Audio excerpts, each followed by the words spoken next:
Welcome learners. We are going to continue with our Python Revision Tour 1 Part 3. Yes, in this video we are going to see about mutable and immutable data types, expressions and operator precedence.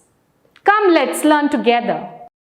Let's start with immutable data types. Immutable data types are not modifiable. That is not changeable. Okay. So few of the data types which are immutable are integer, float, boolean, string, tuple and Unicode. We have some more, but these are few examples. Okay. So immutable objects are very expensive and it is very difficult to change, and in fact we can tell that it is not changeable. Okay. So let's see few examples on immutable data type. Okay, so here if you see this example, you find P is equal to 5, Q is equal to P, R is equal to 5. So this implies that all the three variables P, Q and R are assigned to 5. So they all point to 5. Actually here if you see this picture, you will see that 5 is the value in the memory reference to some hexadecimal value. Okay, but here we have a reference 208. So this 208 is the memory reference of P, Q and R. So it implies that all P, Q and R, they point to the same memory location, and this memory location holds 5. Clear? So now we have one more where we have P is equal to 10, R is equal to 7 and Q is equal to R. So this implies that Q and R holds 7. So that's why we have Q and R, which is pointing to 240, that is 240, the memory location ending with 240, which holds 7. And this P, it's pointing to 288, which is holding the value 10. Understood? Yeah. So let's see few Python examples. Example 1, tuple is equal to 1, 2, Python, Perl. Okay. So all these are strings, even 1, 2 are strings. So actually this tuple 2 should come in the next line. Okay. So when we print tuple, what do we get? We get the exact tuple as it is. Okay. So the packed tuple 1, 2, Python, Perl. So now let's see one more example where tuple is equal to 1, 2, Python, Perl. And now tuple of 4 is equal to 2019. That is the string which I am trying to put in as the fourth element in the tuple. And I try to print the tuple. So what happens? So we get a type error. This is because I can't change or I can't add more values to the tuple. So that's why we get type error. Tuple object does not support item assignment. So it is not changeable. The size or the value of the tuple is not changeable. Please understand. Now, mutable data types. Mutable objects are modifiable. Okay, that is the objects are changeable. And the examples are list, set, dictionary.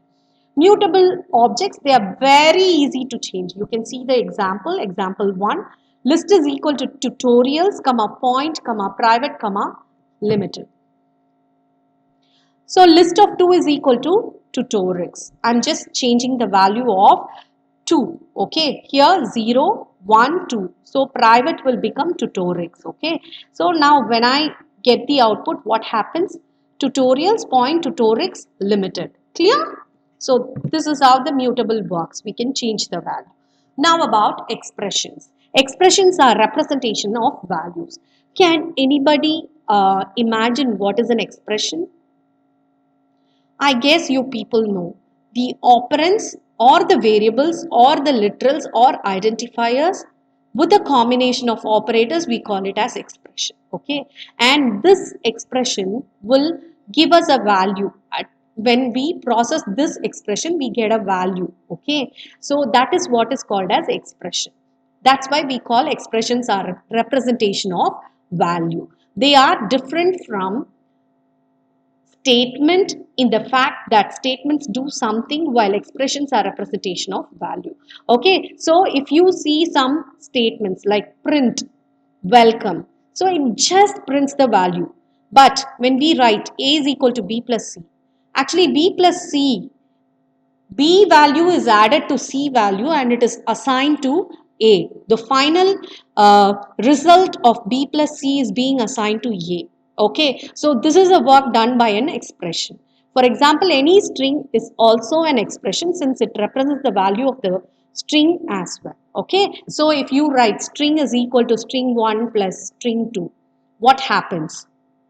Here the string variable will hold the combination of string 1 and string 2. For example, string 1 is hi and string 2 is welcome. So when we use the addition symbol, it actually concatenates the strings together. So string will hold the value hi, welcome together. So now, how to create expressions? Python expressions only contain identifiers, literals and operators. That's what I explained you. So we have the combination. What are identifiers? We have seen in the part 1 itself, right? So identifiers are nothing but the name given to a value or a class, a function. Yes, that is what is called as identifier. And a literal is the value, the data type, integer literal, float literal, you have so many string literal. So these are the literals. And operators, arithmetic operators you have, relational operators you have, logical operators. So these operators they combine with the identifiers and literals and they provide the Python expressions. So these are the operators which we have. Okay, so I'm giving you a few minutes. Please see the operators there: addition, subtraction, multiplication, power, integer division, reminder, decorator, binary left shift, binary right shift, and or. Yes, you have so many: less than, greater than, less than equal to, greater than equal to, equality, not equal to. Yes, yeah.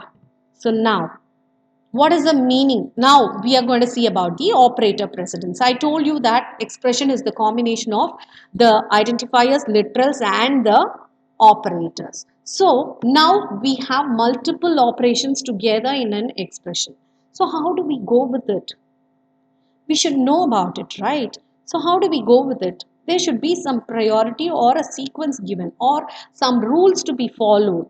Then only we will be able to execute the expression correctly and we get the correct output. Okay, so that's why we have the operator precedent which tells, so if the expression is in this way, then how should you go with it? So that's what is called as operator precedence. So any expression within the parenthesis is given first priority. That's why parenthesis, next is exponent, that is the power operator. Then comes your unary plus, unary minus, bitwise not. Then is your multiplication, division, floor, division, modulus. Then addition, subtraction, bitwise shift operators, bitwise and, bitwise XOR, bitwise OR. Then comes the comparative operators.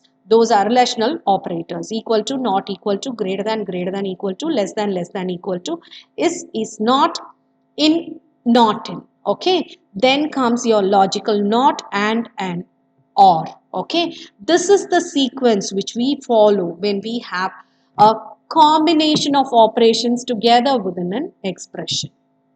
Now let's see the rules of precedence. How do we go with it? That's what we saw in this table. Okay, so now let's see it.